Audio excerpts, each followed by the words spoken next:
Okay, I hope I'm audible to all students who are attending this lecture of Introductory Macroeconomics. We intend to start with a new module in our lectures on Introductory Macroeconomics. This is called as the Keynesian economy.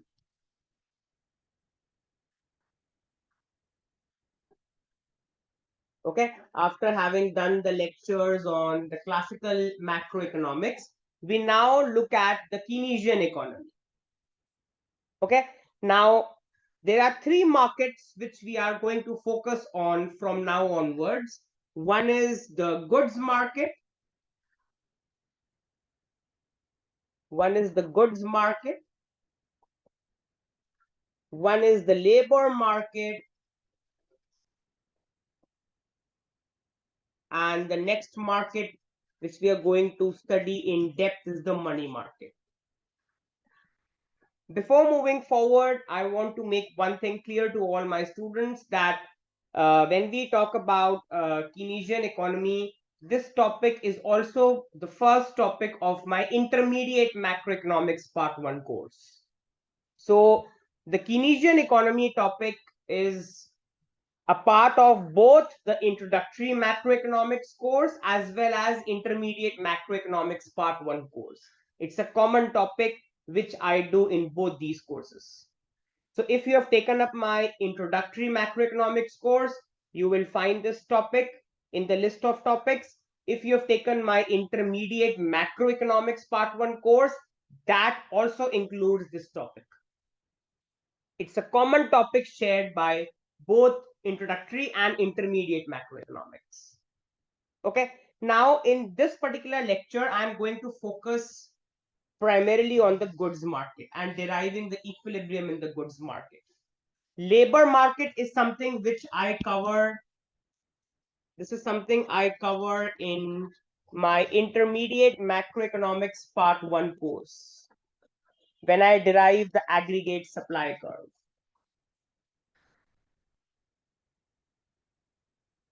So in my intermediate macroeconomics part 1 course, I cover the labor market. Money market, we have already had lectures on quantity theory of money and money market equilibrium. Okay, but I will cover money market in more depth. I cover this in more depth again in my intermediate macroeconomics part 1 course. In my intermediate macroeconomics part 1 course. So the reason for devoting some time to this is just to make all my students clear. We are starting with the goods market in this lecture and we are going to do it in depth. Labor market and money market are covered in more depth in my intermediate macroeconomics part 1 course. Having said that, I'm repeating again, goods market is also something which I cover in both introductory macroeconomics as well as intermediate macroeconomics.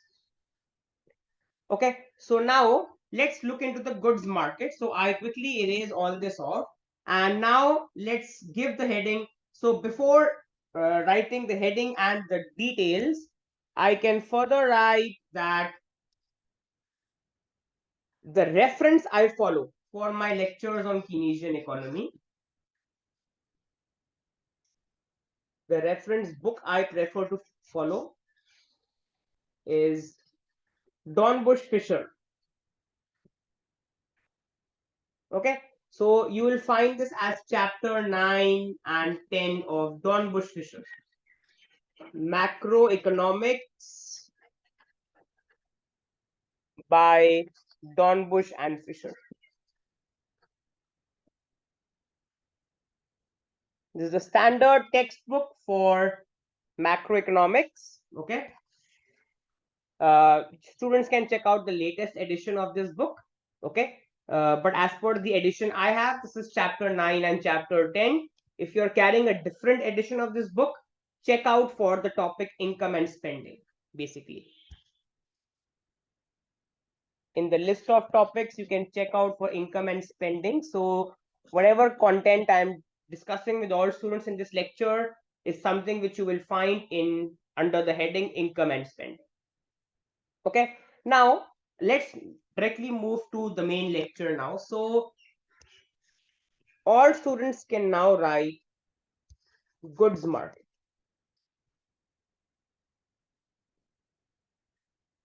So the first market we are looking at in macroeconomics is the goods market. And we can quickly write that in the goods market, the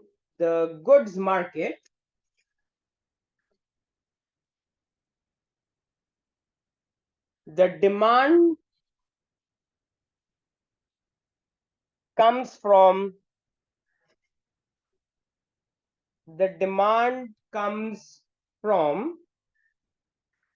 the households, firms, government, and the rest of the world.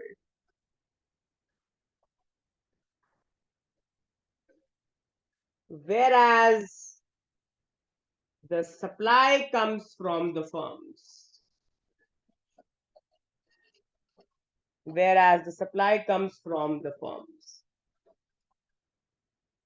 So when we talk about the goods market, essentially the demand is coming from the households. Okay, so I'm writing the equation, a very standard macroeconomic equation for aggregate demand. So I can write define aggregate demand as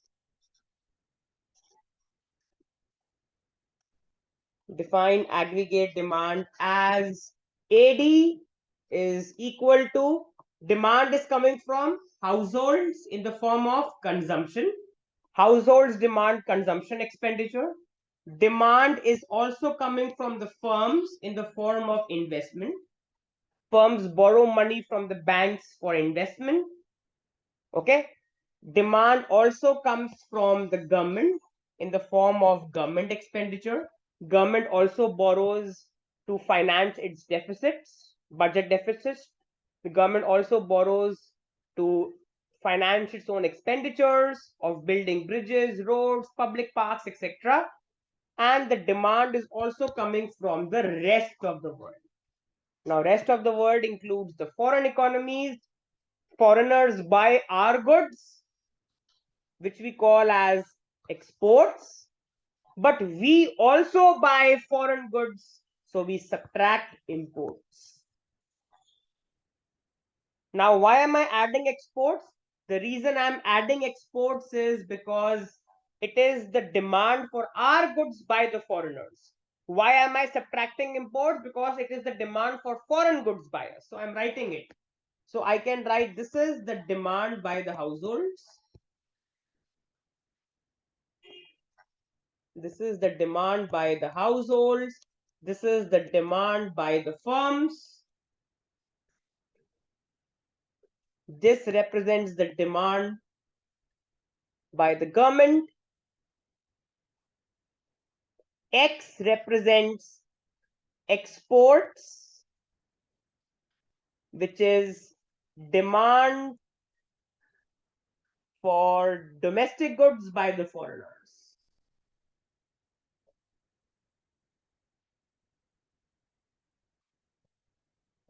M represents imports, which is the demand for foreign goods by the domestic residents.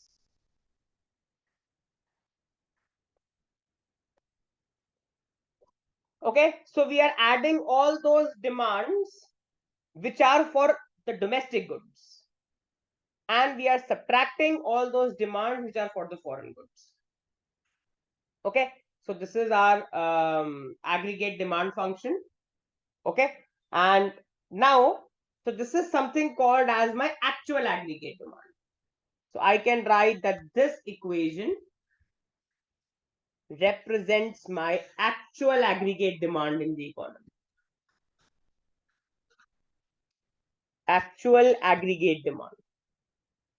And what is my planned aggregate demand? Okay, now whatever output as firm I plan to produce, is equal to my planned aggregate demand. I have an aggregate demand I planned for the future. That what is going to be the aggregate demand in the future? I am going to start producing my output to meet that planned aggregate demand. So I can write, if I erase the initial part, I'm erasing the topic as we are all aware about the topic we are doing.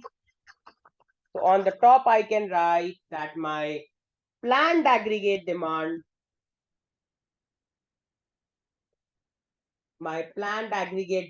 is equal to Y, which is my output. Y denotes my output. The output I produce is equal to the planned aggregate demand, what I plan or expect in the future. Okay, now when is the goods market in equilibrium? Now we can all write that. We can write the next point. The goods market is in equilibrium. The goods market is in equilibrium when the actual aggregate demand is equal to the planned aggregate demand, where planned aggregate demand is equal to output. So this is the condition for goods market to be in equilibrium. Whatever I plan meets the actual. The output I produce should be exactly equal to the actual aggregate demand. So I'm repeating it again. When do I say that the goods market is in equilibrium? The goods market is in equilibrium when the output I plan to produce is exactly equal to the actual aggregate demand. If the output exceeds the actual aggregate demand or is less than the actual aggregate demand, then my goods market is in disequilibrium. It is in equilibrium only when the output I plan to produce given by my planned aggregate demand matches or equals the actual aggregate demand in the economy. Okay, now let's go step by step. If you look at the actual aggregate demand equation, currently it is C plus I plus G plus X minus M. Now I'm going to talk about the open, in my lectures on open economy, I'll talk about exports and imports. So currently, I am assuming that the economy is closed. When I say that the economy is closed, there are no exports and imports. And I'm just doing it for simplicity. In my lectures on open economy models, which I do in my Intermediate Macroeconomics Part 1 course, we will also incorporate the possibility of the economy's trading by having balance of payments, export and imports. But right now I am excluding this part and I am only focusing on the three components still here, C, I and G. So let's first of all pick up the consumption function. Now assume for simplicity that there is no firm and there is no government. Suppose the demand is only coming from consumption. So let me erase all this off and I can write case 1. Suppose the demand in the economy, suppose the aggregate demand comes only from the households. Suppose the aggregate demand comes only from the households. That is, there is no investment right now, we are assuming, and no government expenditure. There is no investment and no government expenditure. Okay, so I can write what is my aggregate demand function. So my aggregate demand will only be equal to C, which is my consumption. And now let's define the consumption function. So define the consumption function, define the Keynes consumption function.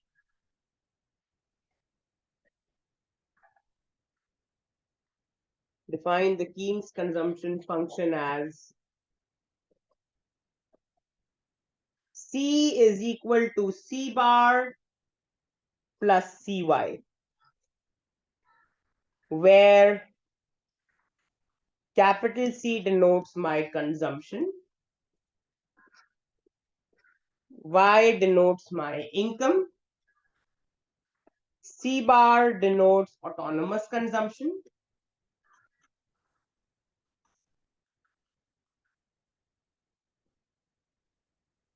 and so what is autonomous consumption? We can write autonomous consumption is that level of consumption. It is that level of consumption when income is equal to 0.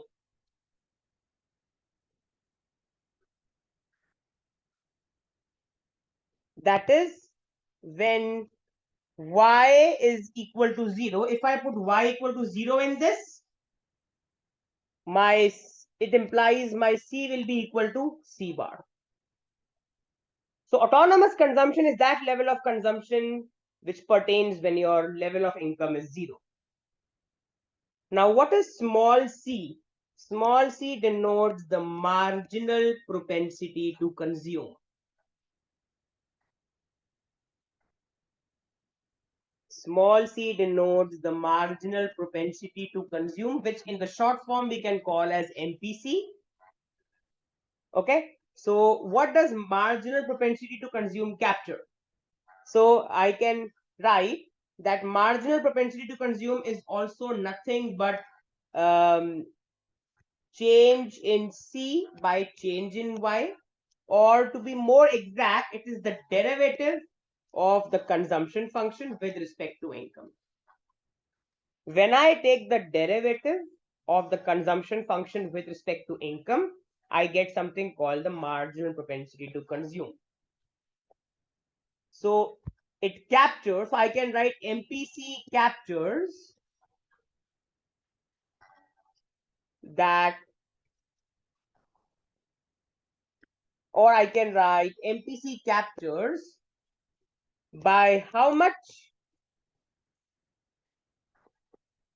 the consumption goes up,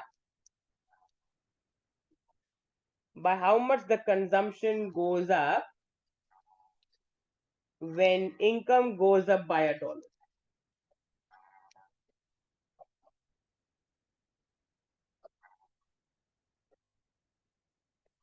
So if your income goes up by $1, by how much will your consumption go up?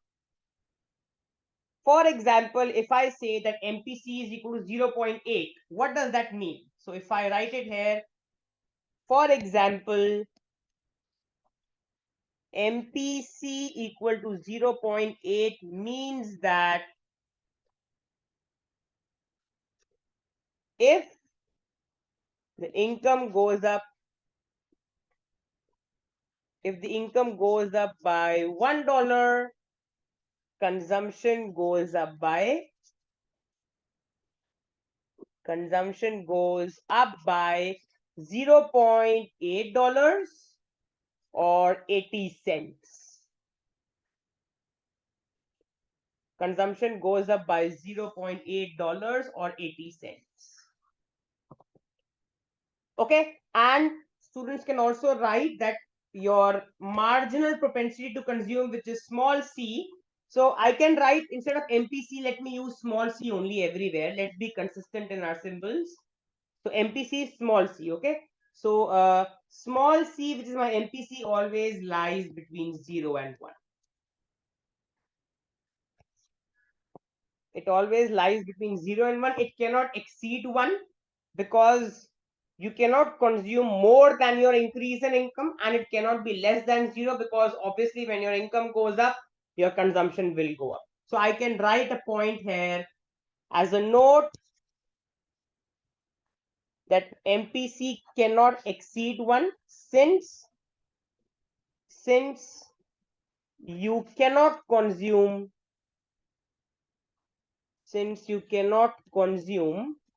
more than your increase in income. You cannot consume more than your increase in income.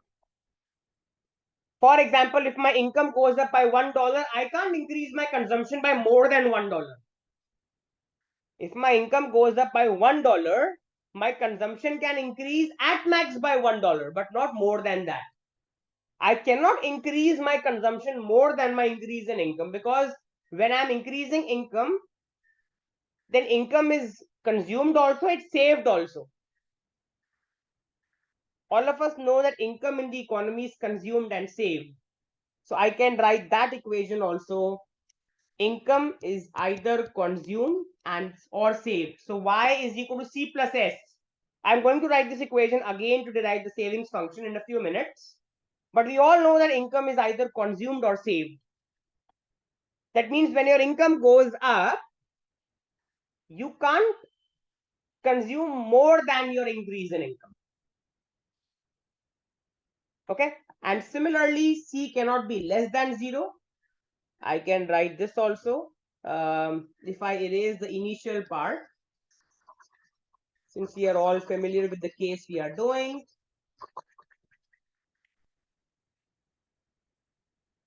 So this was within the node point 1, within the node point 2. Consumption cannot be less than 0, since when income goes up, consumption must also go up.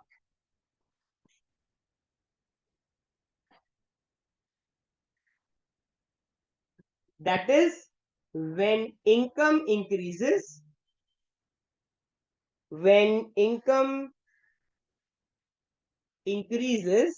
consumption cannot decrease.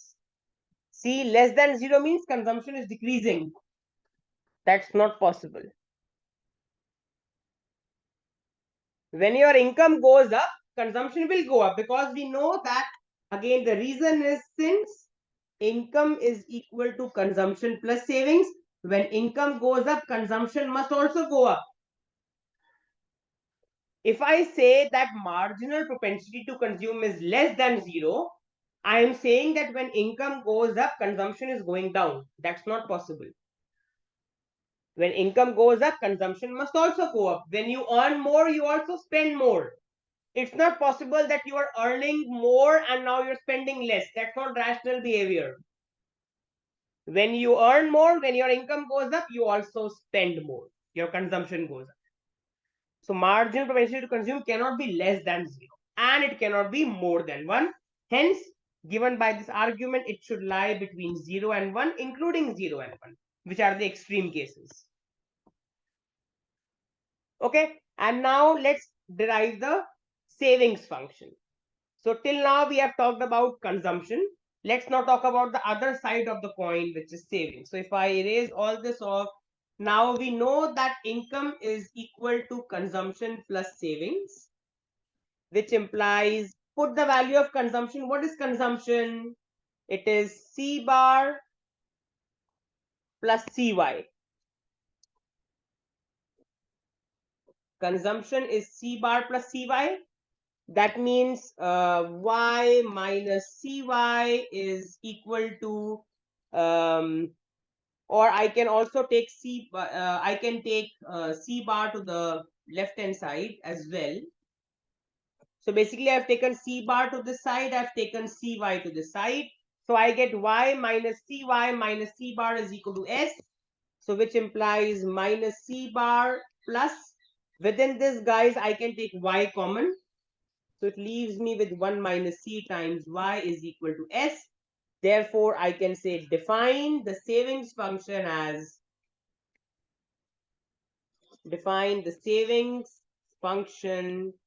as, s is equal to minus c bar plus 1 minus cy, where minus c bar denotes the level of this savings.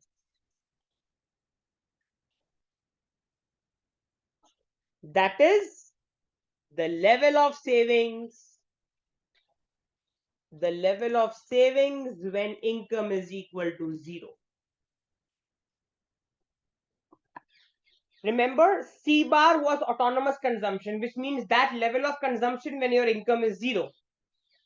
Corresponding to that, minus C bar is your level of savings, which means that level of savings when your income is 0.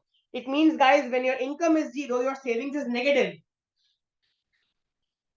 So I can write that when income is 0, savings is minus C bar. Savings are negative means you are borrowing. When your income is 0, you are borrowing money to finance consumption. So I can say that this means that when income is 0, the consumer borrows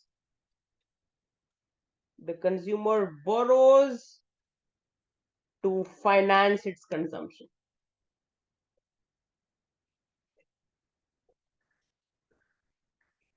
Borrowing means negative savings. So I can write in the bracket borrowings. Your savings is negative, right? When your savings is negative, it means you are borrowing money. You are borrowing money to finance your consumption. Okay. And what is 1 minus C? So I can write here 1 minus C denotes marginal propensity to save.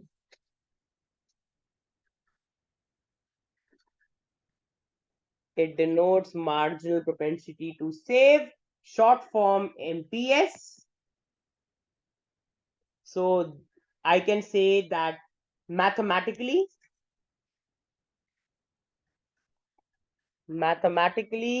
MPS is nothing but the derivative of your savings function with respect to income, which captures,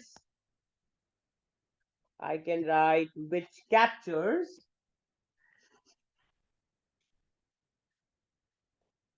that if your income, let me write income only, if the income goes up by $1, by how much will the savings go up?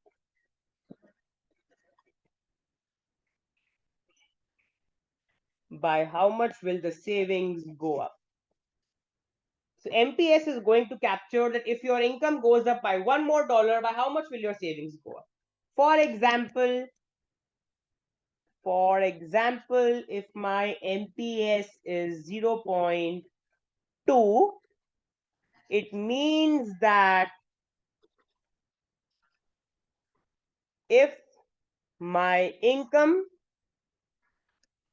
goes up by $1, my savings go up by $0.2 or 20 cents. $0.2 or 20 cents. This is what is meant by interpreting the marginal propensity to save. And now the next important point, just like MPC lies between 0 and 1, MPS also lies between 0 and 1.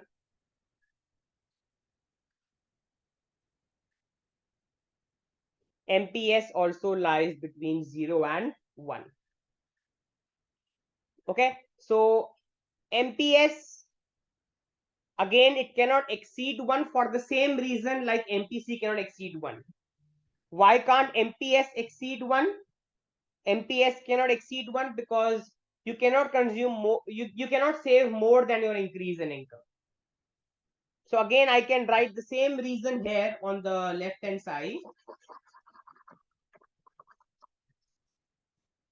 Again, I can write the same reason here that MPS cannot exceed 1 since you cannot save more than your increase in income.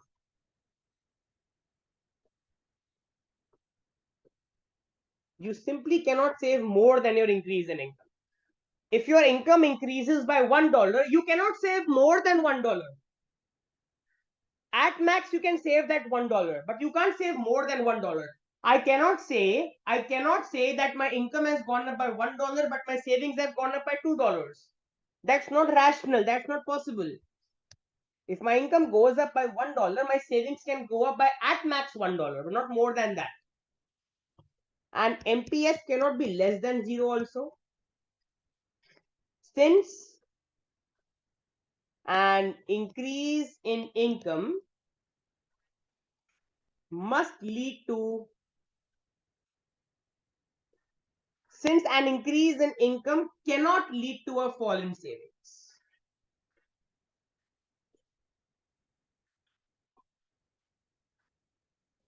An increase in income cannot lead to a fall in savings. Obviously, if I say that MPS is less than 0, it means what?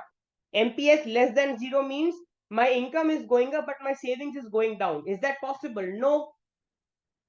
It's not possible that your income goes up, but your savings are going down. When your income goes up, your savings also go up. Why? Because we know that income is consumed and saved. When income goes up, savings will go up. I can't say that income is going up, but savings is going down. In fact, when income goes up, both consumption and savings go up. When the left hand side goes up, the right hand side must also go up to maintain the equality. That means my MPC and MPS both cannot be less than 0. So I hope students have understood this. So if I erase all this off now, I can now write that since income is either consumed or saved, this implies change in income is also equal to change in consumption plus change in savings. If income is equal to consumption plus savings, then change in income must also be equal to change in consumption plus change in savings. Dividing both sides of the above equation by delta y, dividing both sides of the above equation by delta y, I get delta y by delta y as delta c by delta y plus delta s by delta y. Now delta y cancel, I get 1. Delta c by delta y mathematically is the formula for marginal propensity to consume. Delta s by delta y is nothing but the formula for marginal propensity to save. Delta here means the change. In the bracket, I can write delta. This is delta symbol, which captures the change. So I can say that the sum of MPC and MPS should be equal to 1. So for example, if I am given that my marginal propensity to consume is 0.75, how do I interpret it? If my income goes up by $1, my consumption goes up by $0.75 or 75 cents. Can I calculate MPS? What will MPS be? Therefore, my MPS will be 1 minus MPC, which is 1 minus 0.75, which is 0.25. How do I interpret this? MPS equal to 0.25 means that if my income goes up by $1, my savings go up by $0.25 or 25 cents. So students should know how to calculate MPC from MPS or MPS from MPC. You should know this equation very well. Okay, so I hope all students are clear till here. Then I can also derive something called as average propensity to consume and average propensity to save. So if I erase all this off, I can also write that we know that income is either consumed or saved. Dividing both sides of the above equation,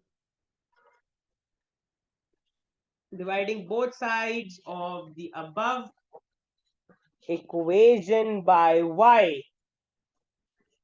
I get, if I divide the left hand side, I get y by y is equal to c by y plus s by y. Y and y cancel, I get 1. Consumption by income is called as average propensity to consume.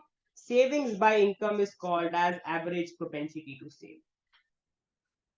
So I can write define APC as C by Y, which is consumption per unit of income. Consumption per unit of income. And define APS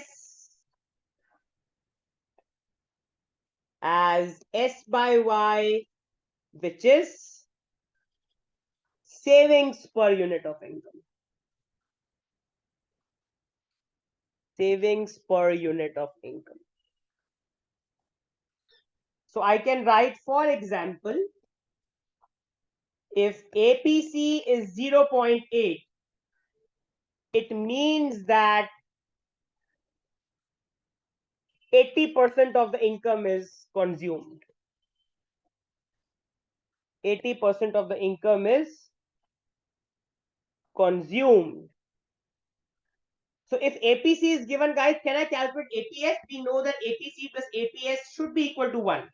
So how much will APS be? Therefore, my APS will be 1 minus APC, which is 1 minus 0.8, which is 0.2. This means that, how do I interpret this? This means that 20% of the income is saved. 20% of the income is saved. So when students are given APC, you should know how to calculate APS. And when you are given APS, you should know how to calculate APC. Just use this equation that the sum of APC and APS should be equal to 1. And please do not get confused in the interpretations of APC and MPC. So if I quickly write it here, APC equal to 0.8 means 80% of the income is consumed. MPC equal to 0.8 means 80% of increase in income is consumed. 80% of increase in income is consumed. So students should be comfortable with the difference between the interpretations. Remember, as economists, interpretations are very important. Students should not only be comfortable in my lectures on the math part, but you should also know how to interpret the results. So when I say APC is 0.8, 80% of the income is consumed. But MPC equal to 0.8 means 80% of the increase in income is consumed. Similarly, we can do for APS and MPS. Okay, now we are going to look at the diagrams now for the consumption function and the savings function. So I hope all students are clear till here and have no doubts. So let's now erase all this and look at the diagram for the consumption function and how the goods market is in equilibrium given the consumption function. So this is goods market equilibrium diagram for goods market equilibrium.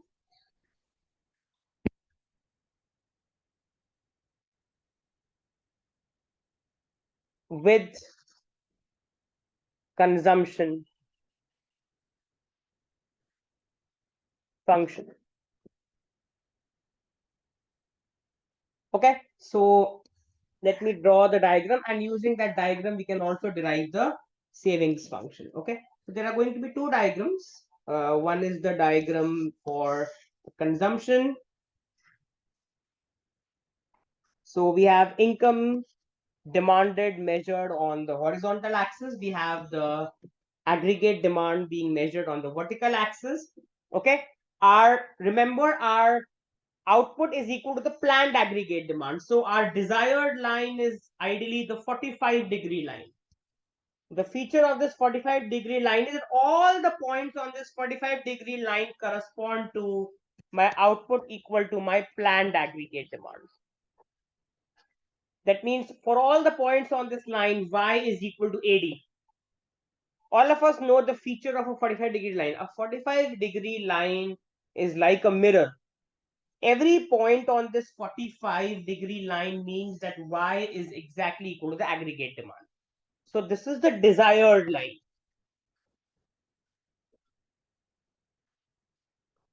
where the output we produce, y, is equal to the planned aggregate demand.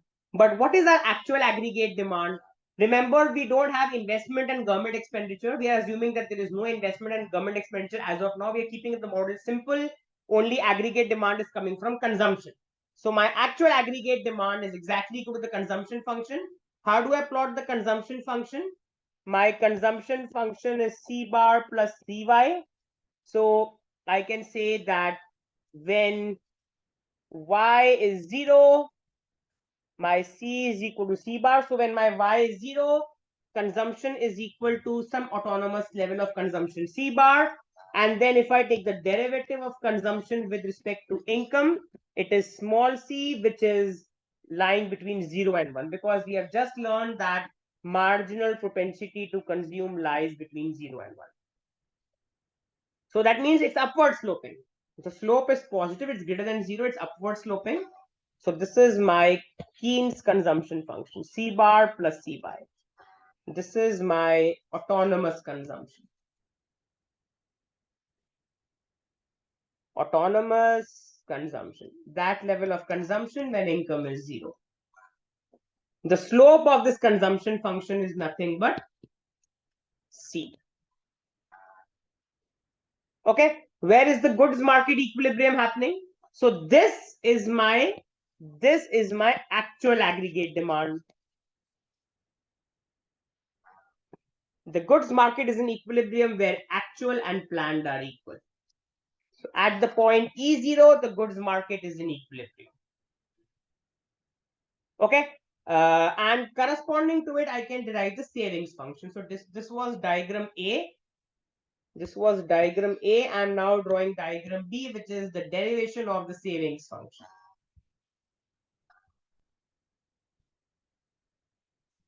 So we have income here, we have savings here. The consumption function starts from C bar. The savings function starts from exactly the opposite, minus C bar. Remember, guys, the savings function we had derived minus C bar plus 1 minus Cy. So you can see that when income is 0, savings is negative, equal to the level of this savings. So this is my this savings. So basically, this gap is exactly equal to this gap.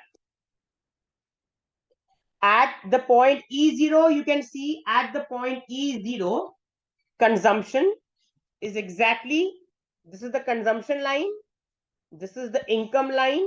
At E0, consumption is equal to income, which implies consumption by income is 1. What was C by Y called? It was called APC. So I can write at the point E0, consumption is equal to income, which implies consumption by income is 1. And what is C by Y? APC. So at the point E0, I can write APC is equal to 1. If consumption is equal to income, it means savings is equal to 0, because we know that income is consumption plus savings. In the bracket, I can write since income is equal to consumption plus savings. So if consumption and income are equal, savings is 0. So I can map it down. My savings is 0. And what's the slope of the savings function? 1 minus c. So if I write ds by dy, if I differentiate this with respect to y, I get 1 minus c, which is again positive. That means my savings function is upward sloping. So this line at the bottom is my savings function. This is S is equal to minus C bar plus 1 minus Cy. It starts from the level of this savings, then my income is 0, and then it is an upward sloping line.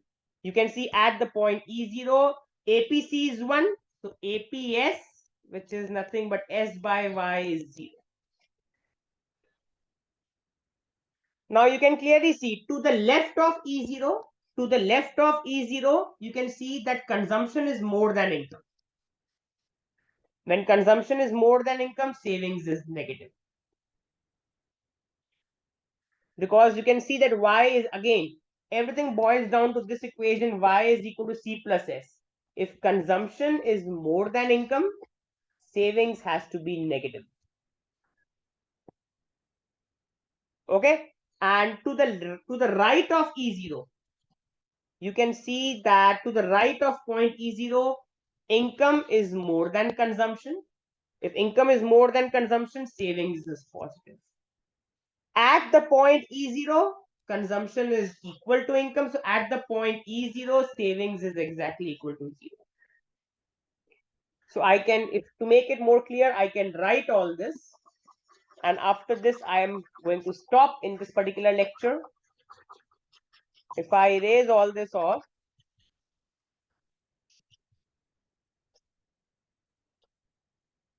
I can write that the explanation at, so I can say that in diagram A,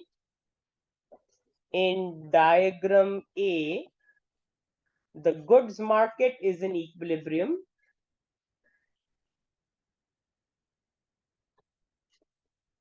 The goods market is in equilibrium at the point E0, where the actual aggregate demand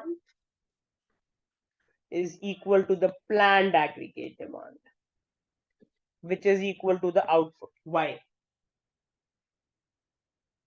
Okay, so since the actual aggregate demand for now is only equal to my consumption, I can say that at the point E0, consumption is equal to income.